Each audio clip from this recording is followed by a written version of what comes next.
Assalamualaikum warahmatullahi wabarakatuh. Selamat malam semuanya.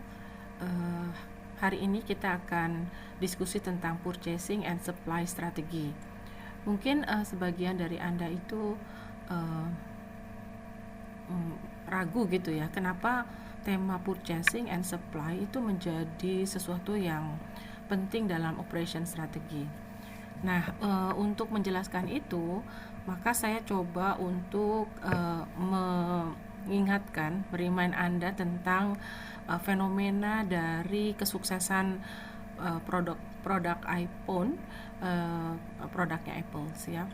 Jadi Apple itu mendesain smartphone, kemudian dia menciptakan operating softwarenya yang luar biasa, dan dia runs application store dan seterusnya segala sesuatu yang terkait dengan produknya iPhone. Nah, apakah Anda berpikir bahwa yang memproduksi dalam jumlah banyak itu adalah Apple?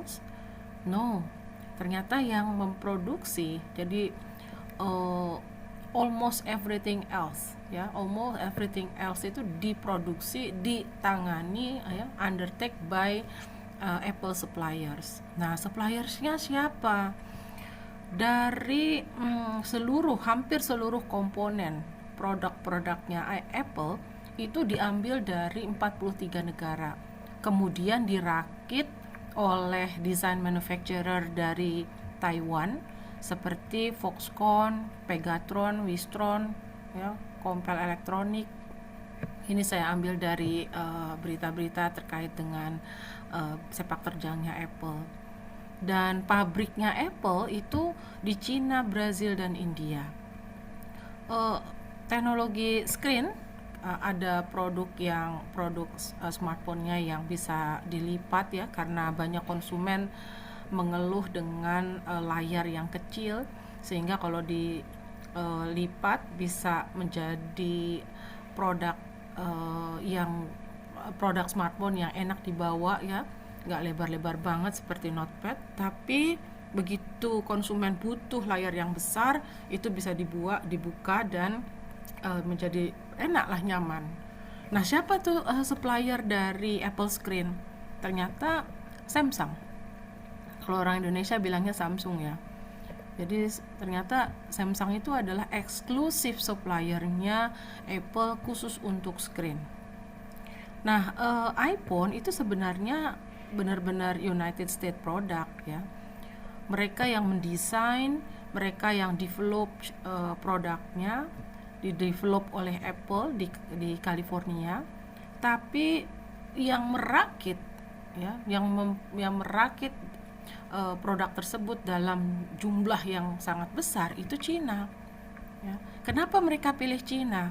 Karena Cina itu mempunyai ekosistem manufacturing yang sudah matang, kualitasnya bagus gitu ya, sudah nggak fluktuatif gitu ya, bagus terus. Kemudian tenaga kerjanya juga terlatih, dan infrastrukturnya nggak ada yang bisa nandingin di dunia. Jadi mereka United States pilih China sebagai tempat pusat assemblingnya. Jadi kalau kita menggarisbawahi performance itu tidak semata-mata ditentukan pada keputusan bagaimana organisasi itu dapat membuat sebuah produk dalam jumlah besar lalu menjualnya. Bukan hanya itu, tapi juga tentang what it purchases ya. Jadi apa yang harus dibeli, ini yang dibeli apa nih? Oh, tenaga kerjanya kita beli saja dari Cina. Oh, tempat merakitnya kita beli saja dari Cina. Oh, bahan-bahannya kita beli saja, komponen-komponennya kita beli saja dari 43 negara. Itu what it purchases, where it buys from, belinya dari mana, siapa yang dipilih memasok Apple Screen. Itu semua difikirkan, and how it manage this crucial external connection. Jadi siapa yang mengelola hubungan eksternal yang krusial ini. Nah, itulah jagonya. Jadi orang membuat produk nggak selalu harus endingnya memproduksi dalam jumlah besar. Oke. Jadi operation performance, jadi kinerjanya operation itu makanya seharusnya dilihat dari seluruh isu-isu tentang supply chain. Nah, apa benefitnya kalau kita melihat dari seluruh rangkaian supply chain? Anda berpikir supply chain itu jangan hanya bagaimana kita mendatangkan bahan baku dari pemasok ke perusahaan kita, tapi yang namanya rantai pasok itu mulai dari upstream sampai ke downstreamnya. Mulai dari pemasok, nanti pemasoknya bisa beberapa lapis tuh ya, second tier supplier, third tier supplier, dan seterusnya. Kemudian bahan baku setelah sampai di perusahaan diproduksi, ada perpindahan dari departemen satu ke departemen lainnya, itu namanya juga supply chain ya, jadi internal supply chain. Kemudian setelah produk jadi didistribusikan oleh distributor, mungkin dia pakai tenaga distributor atau perusahaan distributor lain yang terlepas dari perusahaan dia. Kenapa? Karena dia share resikonya. Produkku udah jadi ya, kualitasnya bagus ya, jumlahnya sekian ya. Pada saat delivery, pada saat distribusi ada masalah di lapangan, itu bukan lagi tanggung jawabnya dia, bukan lagi tanggung jawabnya vokal company-nya, tapi perusahaan distributornya ya. Beberapa perusahaan bahkan merangkul JNE ya, terus JNT ya, JNT itu untuk membagi resiko pengiriman barang, resiko delivery. Nah, jadi benefit yang diperoleh dari the whole supply chain itu apa saja? Yang pertama adalah kita selalu meletakkan operation ke dalam konteks persaingan.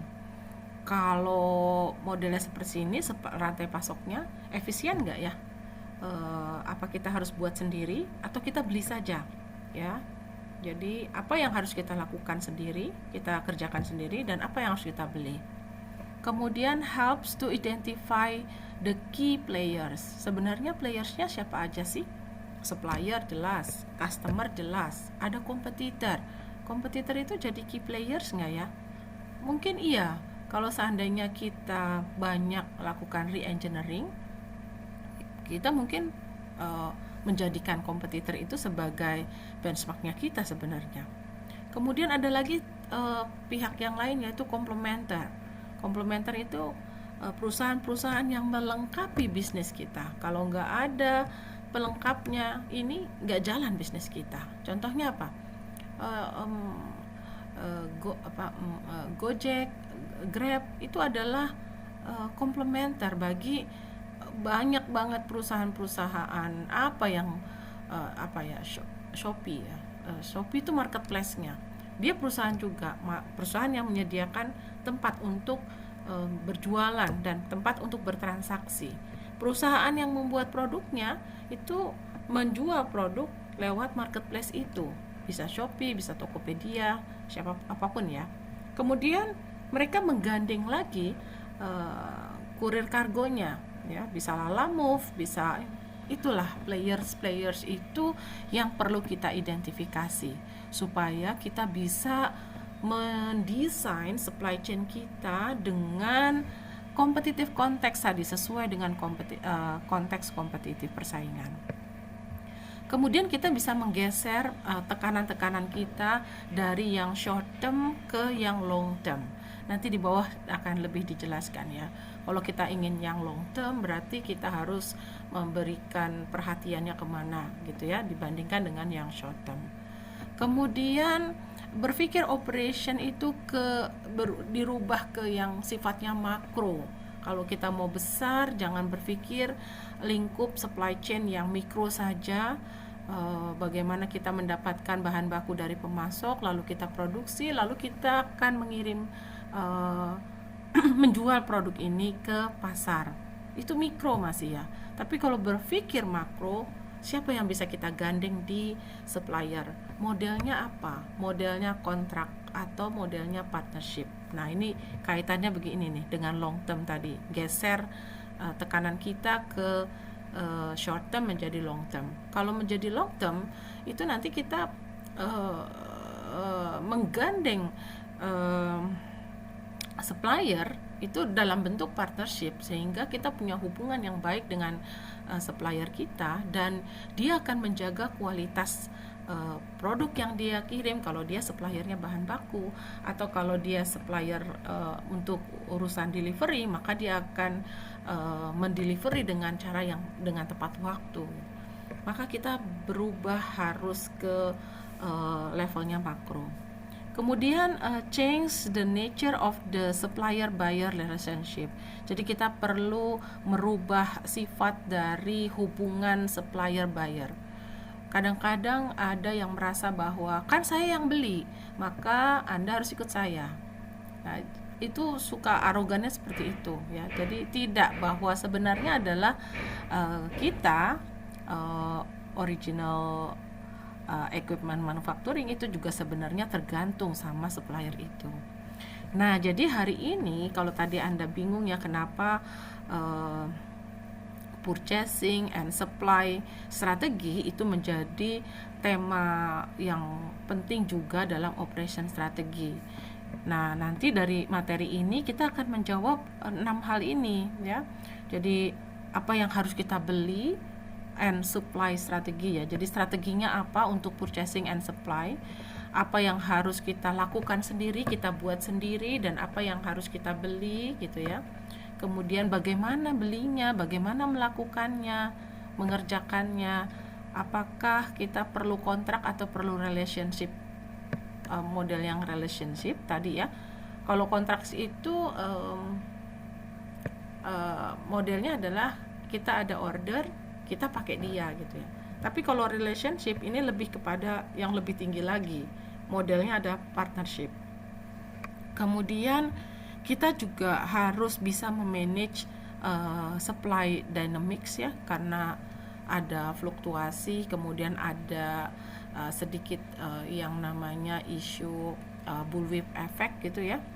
Kemudian bagaimana mengelola supplier di sepanjang waktu proses operasi kita, dan mengelola resiko. Oke. Ini gambar yang saya ingin jelaskan adalah interconnection of relationship between operation. Jadi yang namanya supply network ya, di rantai pasok, kita harus lihat hubungan antara operation. Jadi operation ini mungkin ini company A tadi adalah Apple gitu ya, company B itu adalah Samsung gitu ya. Kemudian ini adalah first tier supplier, second tier supplier, ini upstreamnya. Jadi bahan baku kita ambil dari sini ya. Jadi ternyata first tier supplier itu bahan bakunya ngambil dari second tier supplier gitu ya. Jadi kita berhubungan operasi dengan mereka. Kalau seandainya permintaan kita sedang banyak ya, kemudian supplier yang dari sini ternyata tidak bisa supply perangkat sesuatu elemen produk, komponen produk yang sesuai dengan keinginan kita bisa minta ke company B, kompetitor. Sebenarnya dia kompetitor nih ya. Di satu sisi company B ini bisa jadi kompetitor, di sisi lain dia bisa jadi partner bisnis kita. Sama seperti yang dilakukan oleh Apple untuk penyediaan Apple Screen. Jadi Samsung itu adalah kompetitornya Apple. Beberapa tahun Samsung di atas, Apple di bawah. Tapi dia bangun, Steve Jobs bangun, kemudian dia coba untuk membuat produk namanya iPhone. Dia redesign terus, dia upgrade terus, dia tingkatkan kualitasnya. Bahkan keluhan konsumen, smartphone itu nggak nyaman karena layarnya kecil gitu ya, itu bisa diantisipasi dengan smartphone yang bisa dilipat. Maaf ya.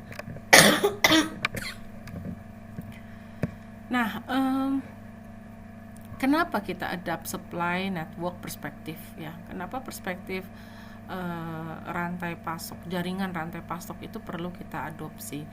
Yang pertama adalah kalau kita mengadopsi supply network perspektif ini, maka kita meningkatkan pemahaman tentang kekuatan persaingan dan kekuatan kerjasama.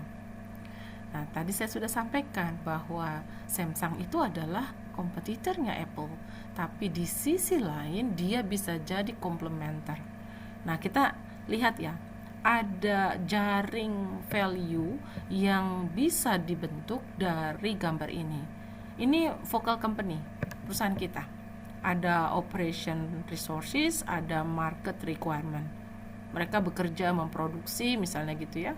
Kemudian ada persyaratan pasar sehingga kita tahu apa yang harus kita produksi, lalu kita berhubungan dengan supplier apa bahan baku atau komponen yang dibutuhkan untuk menciptakan produk yang sesuai dengan market requirement.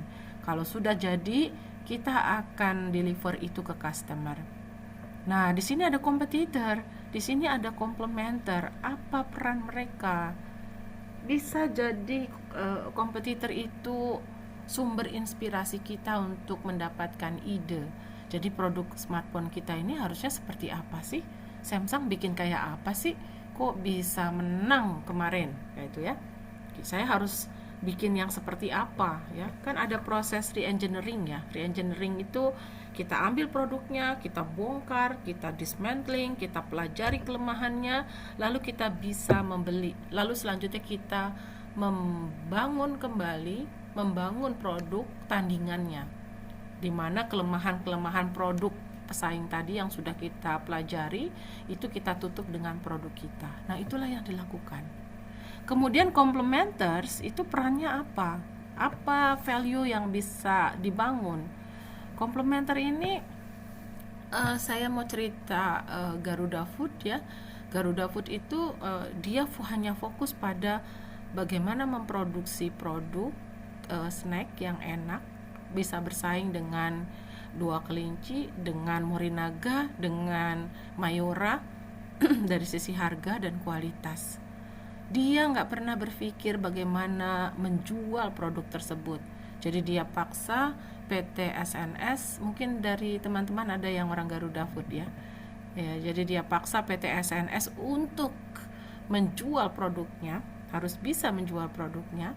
Kemudian PT SNS juga nggak mau ambil resiko dalam pengiriman, dia gandeng perusahaan kurir kargo. Saya kurang pasti ya, kalau nggak salah sih GNT. Kenapa dia PT SNS ini sampai menggunakan kurir kargonya? Betapa banyak produk yang harus dikirim dari pabriknya Garuda Food ke depo-depo, ke PS ya, ke PS-nya Garuda Food ya, di daerah-daerah gitu ya. Banyak sekali ya. Kenapa harus menggunakan armada orang lain? Kenapa nggak bangun sendiri? Kenapa nggak buat sendiri?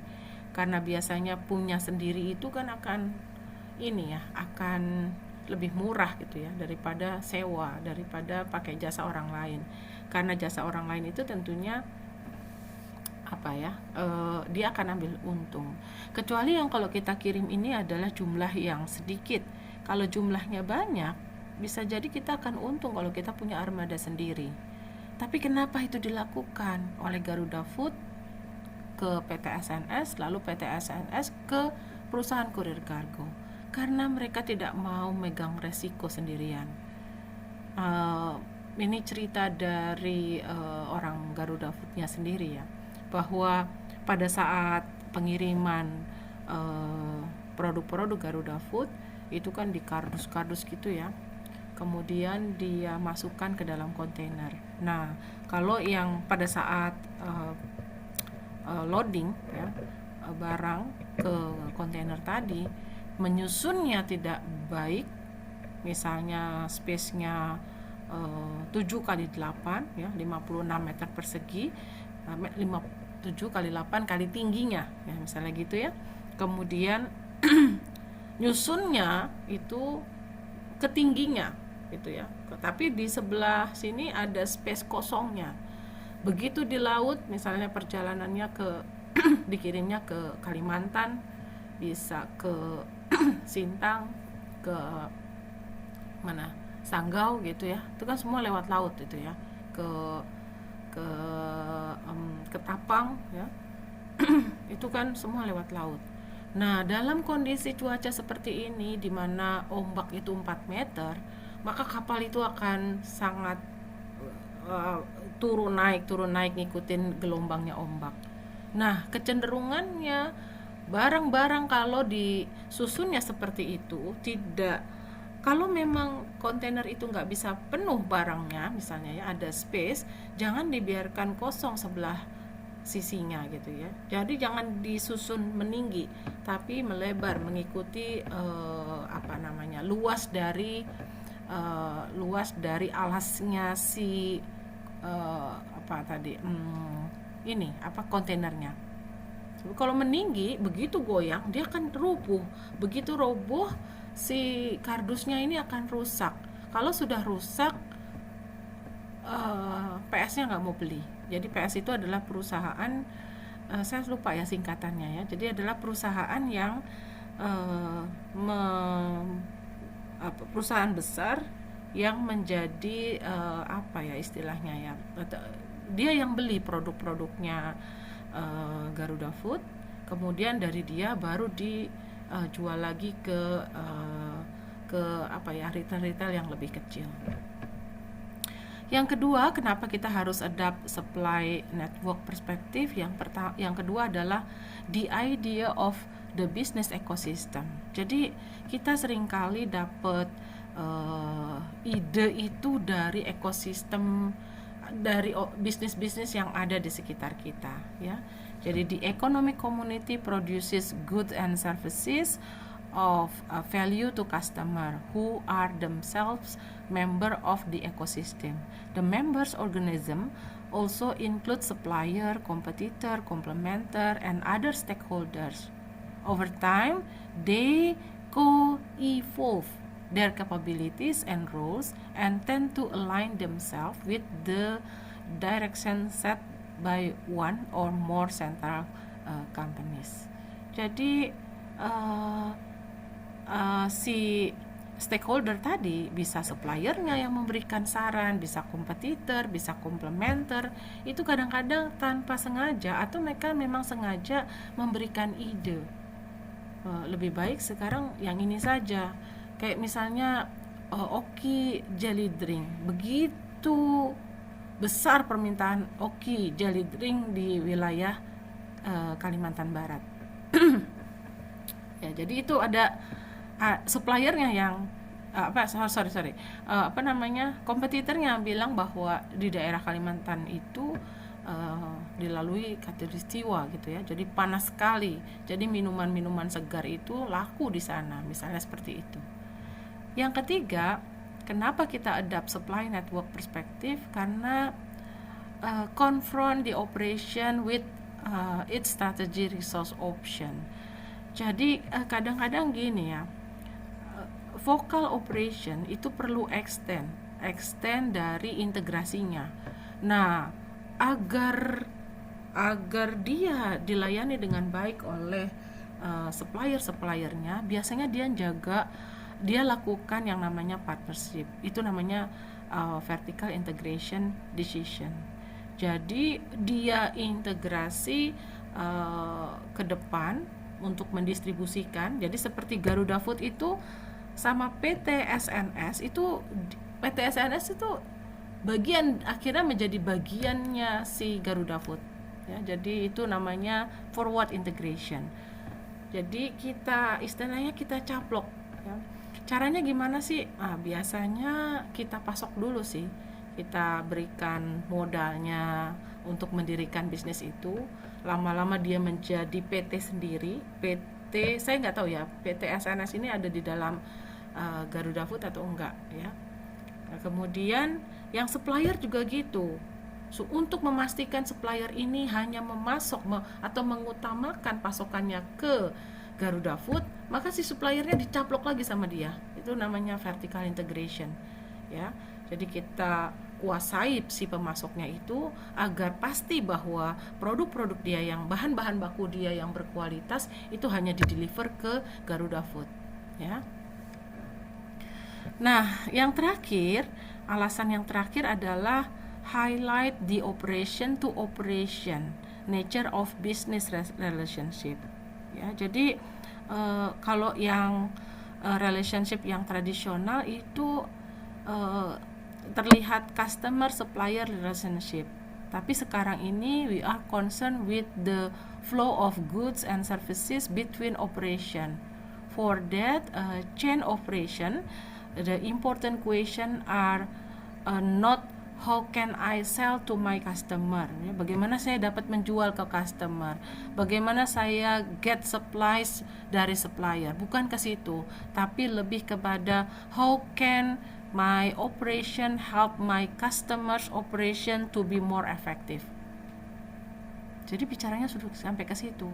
Bagaimana agar tadi kan Garuda Food sebagai vokal company ya. Kemudian kan ada PT SNS, dia jual ke PS.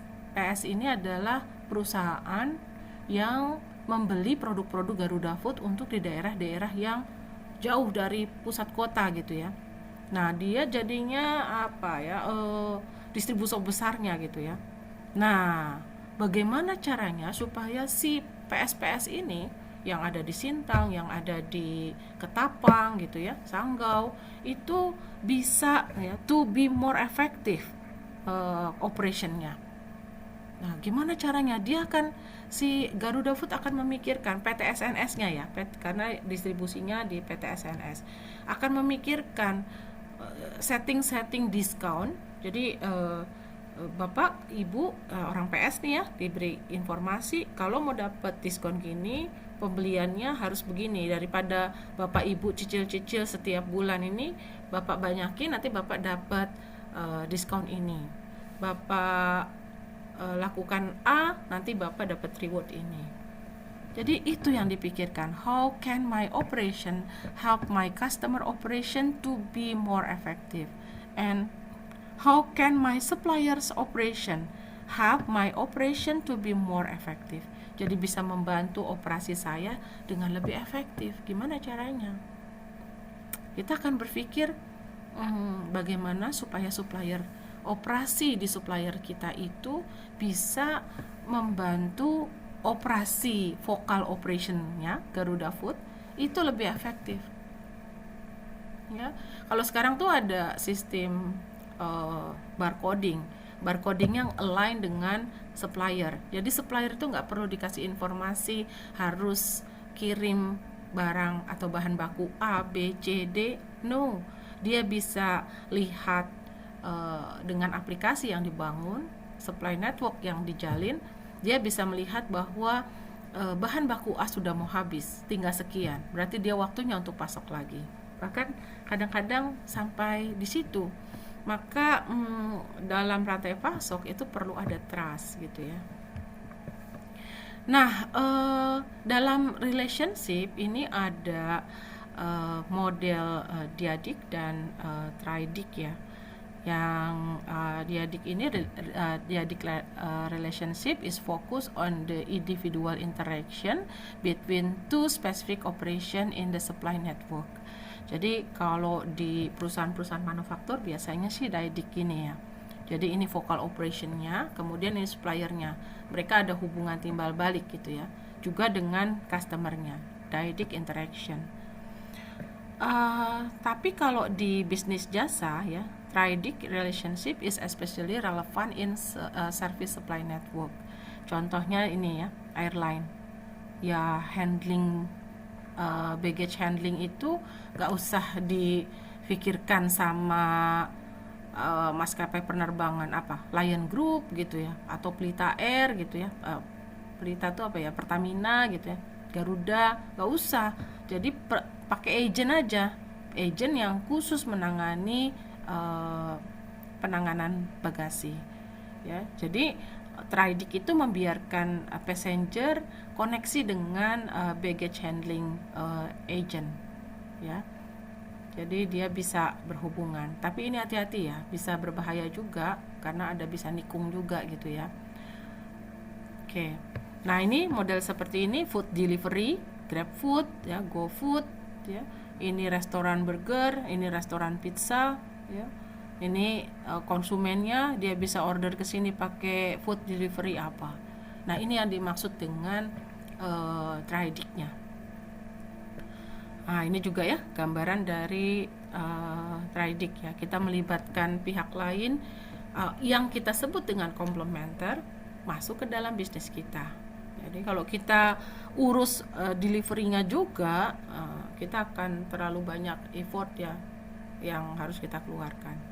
Tapi Pizza Hut sampai sekarang masih pakai armadanya sendiri ya. Nah, tipe dari arrangement supply itu seperti apa sih? Ya, tergantung. Nah, tadi kita sudah kenal yang sudah saya sebut-sebut tentang long term operation ya, long term virtual operation. Nah, kita lihat di sini nih type of interfirm contact-nya. Ini market relationship-nya ke sini ya. Jadi kalau kita mau kuatkan relationship-nya di pasar, maka kita pakai long term virtual operation. Jadi coba untuk supplier itu jangan banyak-banyak. Jadi close few suppliers. Beberapa aja suppliersnya, tapi mereka itu dengan kita punya hubungan yang sangat baik ya, sehingga mereka menjaga kualitas bahan baku yang akan dikirim ke kita, dan kita juga tidak repot ya mengaturnya. Tapi beberapa perusahaan masih ada loh yang senang dengan model transaksional gini ya, many suppliers, dengan banyak suppliers. Karena biasanya ya kalau kita punya alternatif supplier banyak, ada supplier yang agak dalam tanda kutip belagu sedikit gitu ya, jual mahal dia, kita langsung bisa colek supplier yang lain. Nah, kadang-kadang ada juga perusahaan yang berpikir begitu. Tapi kalau kita mau strateginya adalah strategi jangka panjang, partnership atau dengan few suppliers itu justru lebih efektif ya. Kalau perlu kita modelnya vertical integration tadi, supplier itu kita kayak Garuda Food ke PT SNS ya. Itu dia caplok tuh ya. Nah, kemudian pertanyaan yang berikutnya yang bisa kita jawab adalah what should we do and what should we buy. Jadi kita buat sendiri apa kita beli aja ya. Nah, itu pertanyaan strategik yang dimana orang-orang duduk di dalam jabatan operation strategi itu harus memutuskan dari hal apa saja. Anda pakai performance objektif aja, quality, speed, dependability, kemudian flexibility dan cost. Nah, ini keyword-keyword yang saya sudah bold merah ya. Misalnya dari kualitas. Jadi kapan kita buat sendiri ya, do it yourself in-house supply gitu ya. Kapan kita buat sendiri? Jadi kalau berdasarkan indikator kualitas, kapan kita membuat sendiri?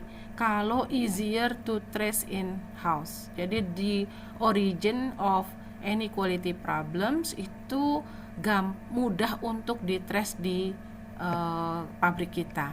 Maka kita bisa buat sendiri. And improvement can be more immediate but can be some risk of complacency.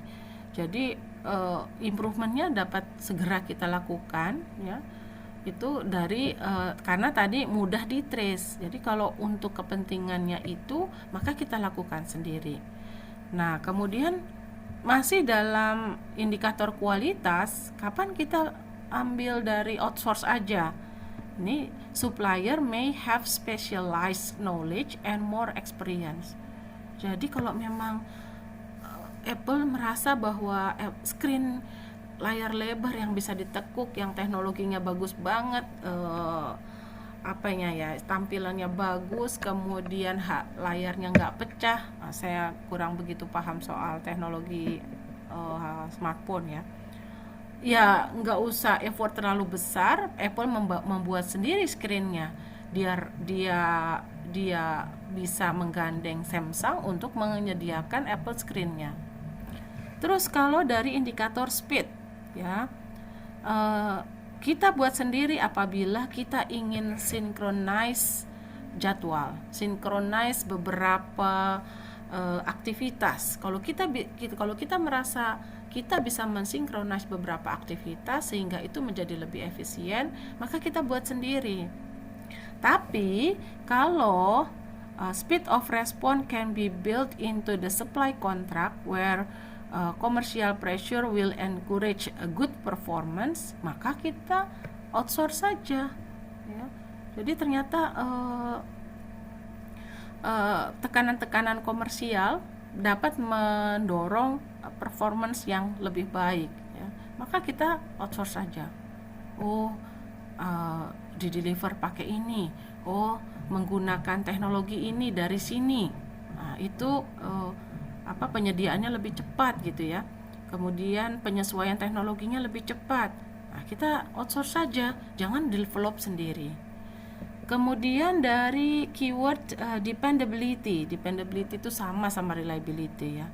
Misalnya adalah customer needs to be informed of potential delays. Nah, kalau customer ini suka concern dengan hal ini, kalau ada delay kita dikasih tahu. Nah, kalau kita nggak buat sendiri, bagaimana kita bisa kasih tahu informasi tentang delay? Ya, jadi easier communication internally can help dependability delivery, which also may help when internal customer need to be informed of potential delay. Nah, ini kita perlu bikin sendiri. Tapi kalau late delivery penalties in the supply contract can encourage good delivery performance, maka kita pakai outsource saja.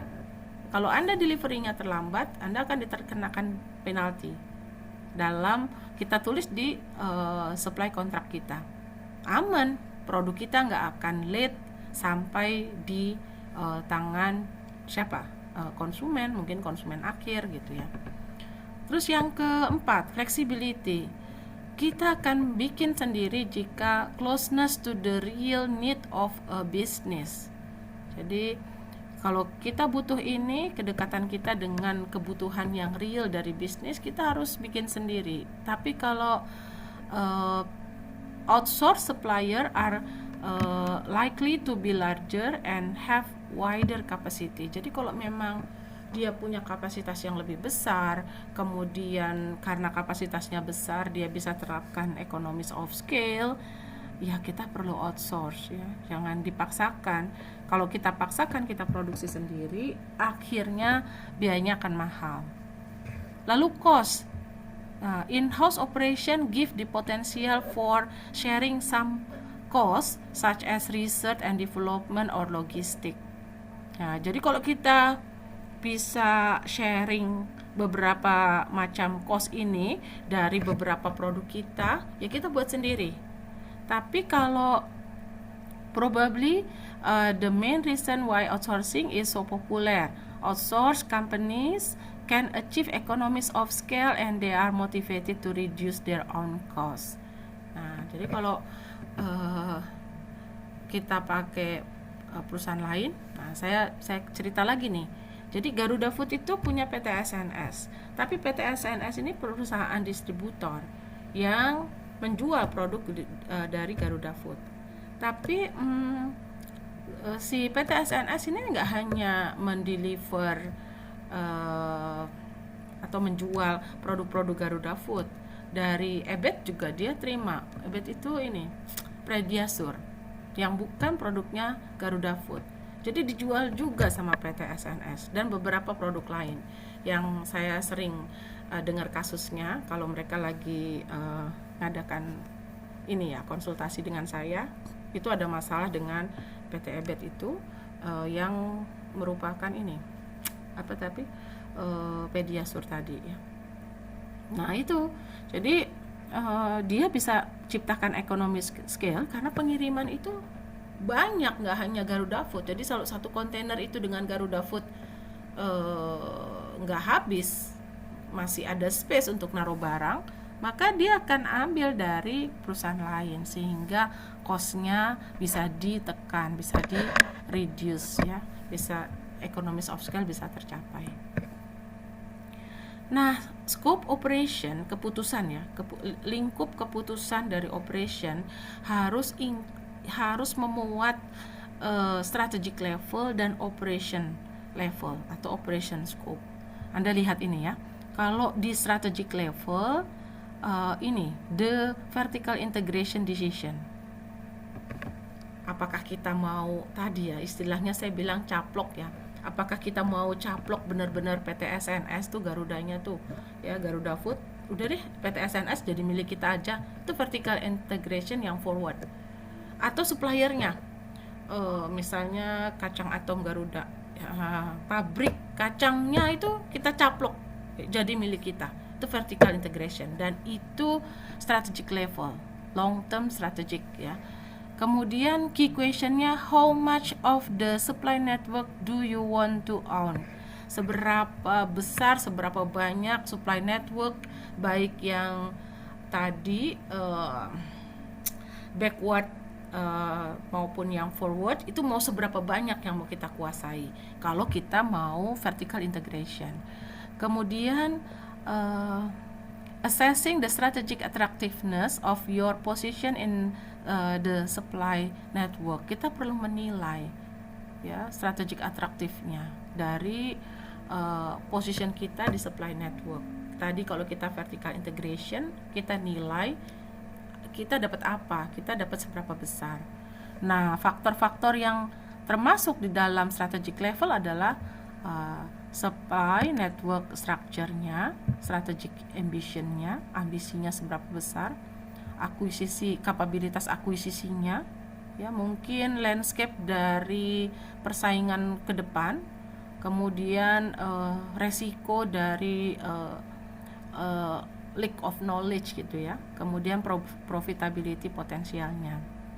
Nah, itu di strategic level. Di operation level, operation scope juga kita harus bahas ya.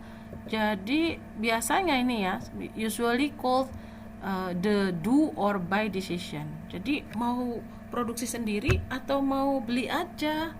Kalau contohnya Apple tadi, iPhone, 43 negara supply hampir seluruh komponen produk iPhone-nya.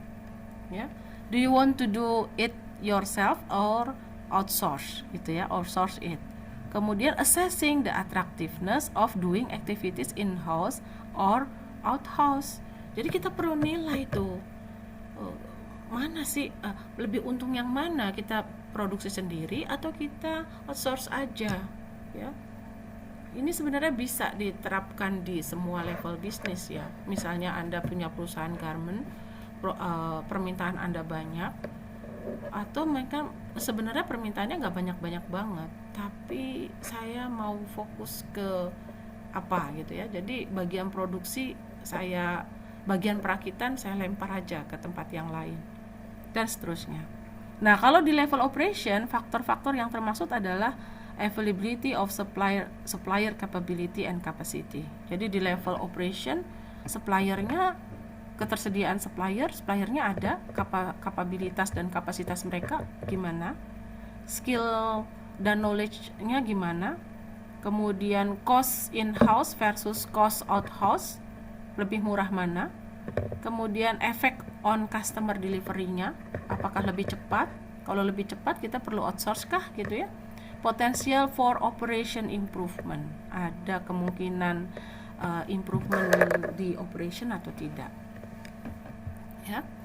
Nah, kemudian pertanyaan berikutnya adalah peran dari kontrak or relationship. Nah, kita perlu membalanskan ya, menyeimbangkan. Tadi saya sudah sebutkan, kalau seandainya modelnya transaksional or market base ya, itu kita harus tetap ya. Ini di sini nih, ini left ke sini nih, emphasize predominantly on contracting. Kalau di sini emphasize predominantly on relationship. Jadi kalau yang ini sesuai dengan kontraknya aja, harus kirim berapa banyak, kapan. Kalau ini dirangkul mereka menjadi partner kita yang tetap, ya. Mereka harus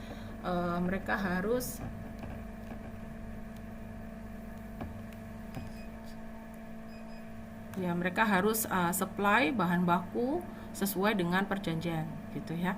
Kemudian jangka panjang, long term, gitu ya. Nah, untuk partnership tadi, atau yang kita sebut dengan relationship, gitu ya, contracting and relationship. Ini contracting yang transaksional, yang ini adalah yang relationship atau partnership. Oke. Nah, untuk menjalin partnership, Anda perlu melihat faktor-faktor ini. Ini adalah elemen atau faktor-faktor proses partnership relationship, ya. Trust, ya. Sebentar. Yang atas ini adalah sikap, attitude, yang bawah actionnya. Jadi kalau attitude itu ada trust, sharing success, kemudian multiple point of contact, ya, jangan cuma satu kontak saja, long term expectation, joint learning. Nah, itu elemen-elemen yang perlu kita pertimbangkan, apakah kita perlu partnership relationship-nya atau kontrak saja, gitu ya. Kemudian di actionnya kita mulai dedicated asset. Jadi kita ada aset yang didedikasikan untuk proses partnership ini. Kemudian joint problem solving. Jadi Garuda Food sama SNS itu mengadakan yang namanya rapat koordinasi daerah, Rakorda, rapat koordinasi antar PS. Ya, PS tadi itu adalah perusahaan-perusahaan yang ada di pelosok-pelosok ini, yang pelosok-pelosok seluruh wilayah Indonesia. Ada 4 bagian, ya, area 1, 2, 3, 4. Mereka itu membeli produk Garuda Food, ya. Jadi dia distributor besarnya di daerah-daerah besar itu. Nah, itu ada rapat koordinasi PS, rapat koordinasi region. Itu dalam rangka apa sih? Dalam rangka tadi joint problem solving. Ya, bagaimana Sintang mau 4 miliar per bulan. Posisinya sekarang 1,8 sampai 2,2 miliar, tapi pengennya 4 miliar. Bagaimana 4 miliar? Orang supervisor tidak ada misalnya. Joint problem solving. Kemudian masalah banjir, ya. Jalanannya susah, armada besar-besar nggak bisa masuk karena jalanannya kecil-kecil. Joint problem solving. Information transparency, ya. Kemudian view relationship, jangan banyak-banyak, sedikit saja karena modelnya partnership. Joint coordination of activities, ya. Jadi ini elemen-elemen proses partnership relationship. Next, how do we manage supply dynamics, ya. Jadi yang namanya supply chain itu fluktuatif, dinamis, ya. Beberapa informasi bisa mengacaukan rantai pasok ini. Jadi ini makanya hard supply dynamics, ya. Look for the cause of overreaction to volume changes. Nanti saya jelaskan tentang bullwhip effect, ya. Jadi itu muncul ketika supply chain dynamic itu terjadi, ya. Dinamika dalam supply chain. Oke. Saya memberikan contoh ini, ya. Jadi dalam supply chain dynamic itu ada kuantitatif, ada kualitatif. Nah, saya menjelaskan yang kuantitatif dulu. Jadi ini adalah rantai pasok nih, ya. Jadi fluktuasi of production level along supply chain in response to small change in end customer demand. Jadi ini demand-nya, ya. Ini demand-nya. Kemudian ini adalah stok yang mereka atur, stok awal dan stok akhir. Jadi yang atas stok awal, yang stok akhir yang bawah. Begitu semuanya di 5-6 periode ini. Kemudian ini adalah original equipment manufacturing-nya. Kemudian ini ada first tier supplier, second tier, dan third tier supplier. Masing-masing supplier ini punya kebijakan stok awal dan stok akhirnya sendiri-sendiri. Nah, kemudian dengan informasi dari dari downstreamnya, dari market, maka selanjutnya adalah berapa banyak yang harus diproduksi di setiap stage ini, baik di original equipment manufacturingnya, OEM-nya, first tier-nya sampai third tier-nya. Nah, bagaimana proses ngitungnya? Baik, ini saya berikan ininya ya, atau ini saja deh. Nah, ini misalnya gini. Kalau jadi ini sebenarnya tadinya kosong ya. Jadi kalau demand-nya 100, sementara stok awalnya 100, lalu stok akhirnya harus 100, maka produksinya harus berapa? Ya kan, berarti kan produksi ditambah stok awal jadi 200 kan ya. Kemudian dikurangi dengan pemenuhan permintaan, jadilah stok akhir.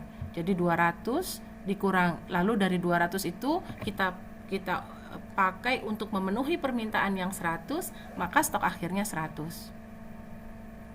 Oke, jadi produksi di OEM ini 100 menjadi informasi bagi first tier supplier bahwa kebutuhan, bahwa konsumennya itu, customernya itu butuh 100 unit.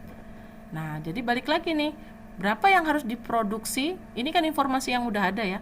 Berapa yang harus diproduksi oleh first tier supplier supaya stok awalnya 100, stok akhirnya 100. Caranya sama dan seterusnya. Terus periode kedua, demand-nya 95, tapi kebijakan stoknya 100 stok awal dan persediaan akhirnya 95. Jadi produksinya harus berapa? Ya 90 tambah 100 kan 190. Kemudian dari 190 itu 95 dipenuhi untuk demand, maka stok akhirnya 95. Jadi bagaimana caranya, berapa banyak produksi sehingga stok awalnya 100, stok akhirnya 95, demandnya yang 95 terpenuhi, ya kita produksi 90. Kemudian yang first tier nih, berapa harus produksinya? Ini tadinya nggak ada nih. Jadi stok awalnya 100, sementara stok akhirnya 90, harus 90. Ya berarti kita harus produksi 80. 100 ditambah 80, 180. Dari 180 itu 90-nya dipakai untuk memenuhi permintaannya OEM. Maka sisanya sebagai stok akhir 90 dan seterusnya ya. Ke sini. First tier supplier butuh 80 ya.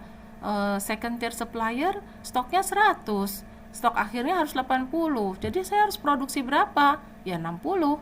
60 tambah 100 kan 160. Dari 160 itu 80 untuk memenuhi permintaannya first tier supplier. Sisanya 80. Paham ini?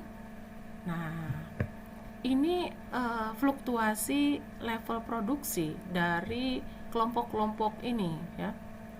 Nah, yang disebut dengan bullwhip effect adalah apabila dari setiap kelompok ini dia menambahkan sejumlah tertentu untuk mengantisipasi hal tertentu yang belum tentu terjadi.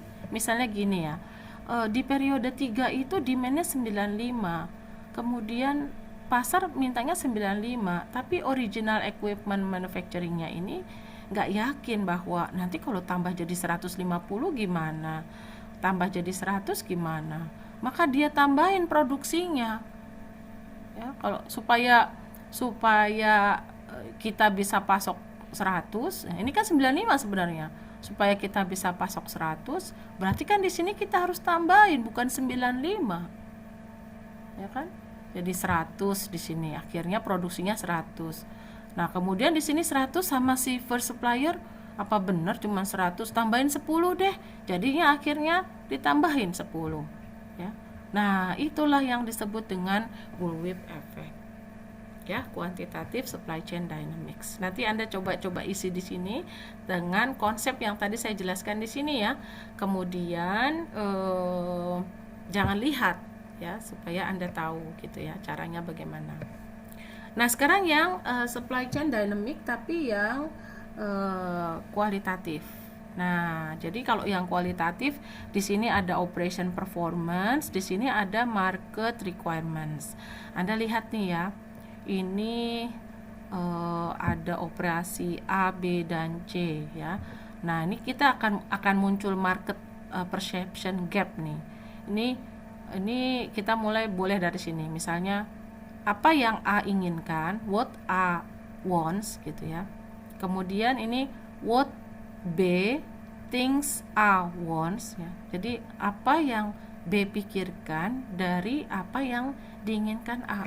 Jadi si B mikir apa sih yang diinginkan A. Nah terus supply-nya nih what B want, kemudian what A thinks B wants. Jadi apa yang dipikirkan A dari apa yang diinginkan sama si B. Jadi ini yang kualitatif. Apa sih yang diinginkan oleh customer kita? Oh, dia perlu karena di sini sekarang musim hujan. Oh, dia perlu payung yang nggak perlu dipegang. Misalnya seperti itu. Terus si suppliernya, si perusahaannya, OEM-nya kan bingung ya. Bukan OEM ya, jadi manufakturingnya ya. Ini kan bingung ya, harus bikin payung yang nggak perlu dipegang, berarti gagangnya nggak ada. Terus taruh di mana payungnya? Oh, di kepala. Jadi di kepala gitu ya, ngebayanginnya saya, terus lihatnya payung. Jadi dia bisa jalan tanpa harus megangin payung. Sehingga kalau dia bawa buku, bawa laptop, kerja kayak gitu kayak saya, nggak repot megang payung. Misalnya seperti itu. Padahal si A saya nggak mikirin itu. Ya, saya nggak pernah berpikir bahwa saya butuh payung yang nggak perlu dipegang. Nggak kepikiran seperti itu. Nah, itu yang kualitatif modelnya seperti itu. Dan itu bisa menyebabkan terjadinya gap. Kalau yang ini tadi kan gapnya di jumlah. Tapi kalau ini gapnya adalah di desain. Sama yang bawah juga gitu ya, di operation performance. How C thinks B is performing. How B thinks it is performing. Jadi operation performance gap. Jadi yang B pikirkan apa sih performnya, bagaimana performnya, bagaimana C memikirkan performingnya si B gitu ya, dan seterusnya. Nah, maka tipe supply chain dynamic itu harusnya bagaimana? Kemudian ada yang namanya supply chain instability. Nah, tipenya seperti ini nih, ya. Ada perubahan-perubahan sedikit, tiba-tiba naik, gitu ya, gara-gara informasi yang dinamis tadi, ya, ditambah-tambahin. Atau dia modelnya seperti ini, atau dia seperti ini, ya. Ini biasanya order dari wholesalernya to manufacturer. Di store modelnya seperti ini. Ya, jadi ini tipenya. Nah, ada 4 penyebab tipe-tipe tadi itu terjadi. Yang pertama adalah yang menyebabkan supply chain-nya instability. Yang pertama adalah updating forecast demand. Jadi kalau kita mengupdate permintaan forecasting-nya, itu biasanya akan ada perilaku supply chain yang berubah. Kemudian order batching, ya, jadi order di setiap batchnya. Every time a supermarket sells a box of breakfast cereal, it does not order a replacement from its supplier. Rather, it waits until it needs to order a sufficient quantity to make the order administration, transport, etc. economics gitu ya. This batching effect might be exaggerated further when many customer batch their order simultaneously. Jadi dia daripada itu ya, menunggu sampai kebutuhannya itu berapa untuk diorder yang dalam jumlah yang akhirnya dia daripada dia replacement begitu saja, akhirnya dia menunggu gitu ya sampai jumlah tertentu yang cukup sehingga order untuk administrasinya, transportnya itu bisa istilahnya dikurangin lah kalau kita kirimnya dalam bentuk banyak.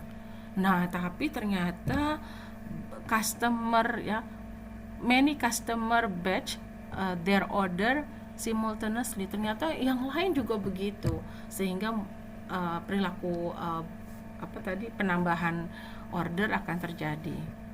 Kemudian yang ketiga yang menyebabkan tipe supply chain behavior itu, yang ketiga adalah price fluctuation. Jadi kalau ada promosi, kita nahan nih, bakal ada promosi, tahan dulu jangan beli. Jadi nanti nunggu ada promosi baru kita beli.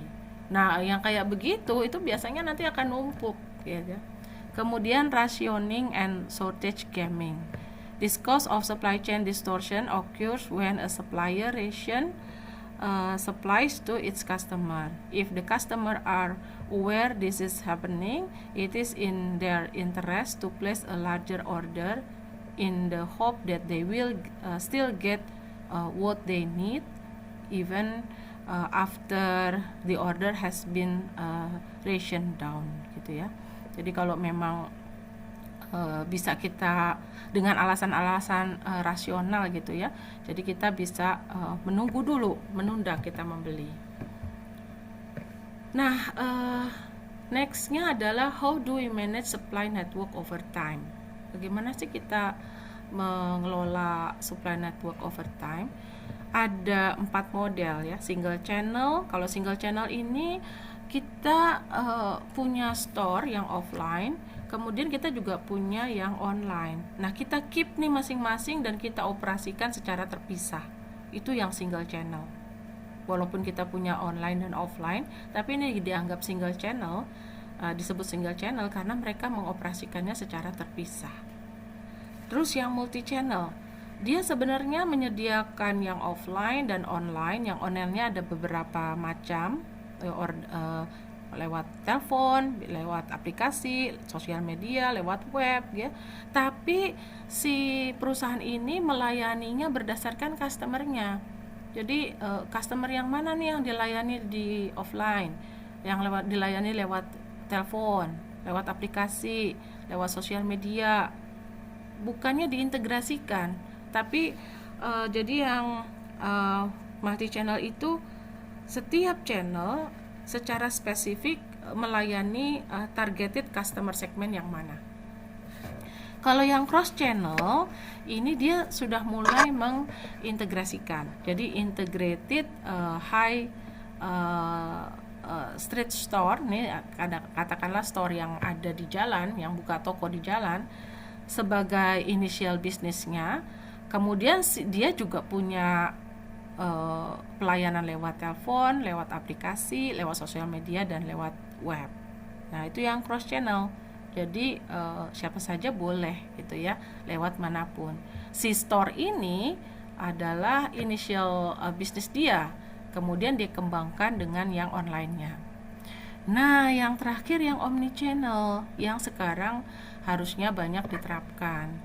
Nah, customer itu bisa, jadi strategi omni channel itu adalah strategi pemasaran terintegrasi gitu ya, yang menyatukan seluruh saluran komunikasi penjualan. Yang online misalnya lewat website, aplikasi, sosial media, lewat telepon gitu ya, dan yang offline itu lewat store, lewat toko ya, untuk menciptakan pengalaman pelanggan yang konsisten dan smooth lah. Smooth tuh gimana sih maksudnya? Sekarang tuh ada model gini loh, pelanggan bisa pesen di website, tapi nanti diambil di toko supaya murah. Kan kalau beli di Pizza Hut itu kan kena cas ya, terus kena casnya lumayan. Saya kalau pulang dari kampus Cilandak itu sampai ke rumah selalu lewat Pizza Hut. Nah, saya telepon tuh, saya mau pesan ini. Kira-kira jam segini saya sampai di situ, kan saya bisa lihat Waze ya. Kemudian nanti saya bayar di situ. Nah, itu bisa sekarang model begitu. Jadi saya nggak perlu nunggu, Pizza Hut kan lama ya proses masaknya. Jadi saya nggak perlu nunggu. Begitu saya sampai di situ, saya tinggal bayar dan ambil. Nah, omni channel bisa seperti itu. Nah, kemudian kita perlu match supply chain characteristic to the nature of demand, ya. Jadi market requirement atau demand-nya apa sih? Dia perlu yang fungsional-fungsional aja atau yang perlu inovasi, inovatif, ya. Maka kalau yang perlu inovatif kita mesti predictable, many changes banyak, high variety, price mark and downs, itu perlu diterapkan, mismatch, ya. Terus operation resourcesnya mau efisien proses atau responsive processes, ya. Kalau responsif ya berarti kita perlu mismatch nih, ya, perlu disesuaikan. Baik, itu saja materi hari ini. Jadi sekarang Anda sudah paham betapa sangat strategiknya keputusan membeli dan supply atau memproduksi sendiri atau harus outsource, ya. Semoga bermanfaat. Jangan lupa untuk mengisi tabel ini, mencoba ini karena nanti akan masuk ke kuis yang kedua. Selamat malam semuanya, semangat kuliahnya.